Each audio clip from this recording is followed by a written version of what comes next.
ആദ്യം വരുന്നത് അപ്പൊ ഓണൊക്കെ എത്തിയില്ല. അപ്പൊ നമുക്ക് ഒരുപാട് ഓണം കളക്ഷൻസ് ഒക്കെ വന്നിട്ടുണ്ട് കേട്ടോ. അപ്പൊ അതിൽ നിന്ന് 2 കളക്ഷൻസ് ആണ് ഞങ്ങളിപ്പോ വെയർ ചെയ്തിരിക്കുന്നത്. അപ്പൊ അതൊന്ന് കണ്ടാലോ. ഇപ്പൊ ട്രെൻഡിങ് ആയിക്കൊണ്ടിരിക്കുന്ന ഒരു മലയാളം അക്ഷരമാല സാരിയാണ് ഞാനിപ്പോ ഇന്ന് വെയർ ചെയ്തിരിക്കുന്നത്. ഗോൾഡൻ ടിഷ്യൂവില് ഓൾ ഓവർ ബോഡിയിൽ അക്ഷരമാലസ് നമ്മൾ എംബ്രോയിഡറി ചെയ്തിട്ടുണ്ട്. അപ്പൊ അത് മാത്രമല്ല, ഞാൻ ഈ എടുത്തിരിക്കുന്ന സാരി ഗോൾഡൻ ടിഷ്യൂലാണ് വരുന്നത്. അതുപോലെ തന്നെ ബോർഡർ വരുമ്പോൾ ഗോൾഡൻ സെറിയിൽ സ്കാലപ്പ് വർക്കോട് കൂടിയാണ് വന്നിട്ടുള്ളത്. ഇതിന്റെ body full golden thread work വരും കേട്ടോ.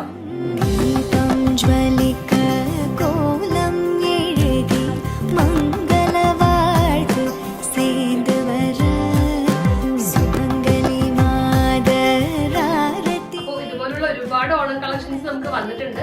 അപ്പൊ ഈ കാണുന്ന 2 സാരീസ് നിങ്ങൾക്ക് പർച്ചേസ് ചെയ്യാനായിട്ട് ജസ്റ്റ് ലിങ്ക് എന്ന് പറഞ്ഞൊന്ന് കമന്റ് ചെയ്താൽ മതി. അല്ലെങ്കിൽ ഈ ഒരു സെയിം റീല് നമുക്ക് തന്നെ ഒന്ന് ഷെയർ ചെയ്ത് തന്നാലും മതി. നേരിട്ട് വന്ന് പർച്ചേസ് ചെയ്യുന്നവർക്ക് നമ്മുടെ ഷോപ്പിലേക്ക് നേരിട്ട് വരാം. നമ്മുടെ ലൊക്കേഷൻ വരുന്നത് TK park building, convent junction, Ernakulam.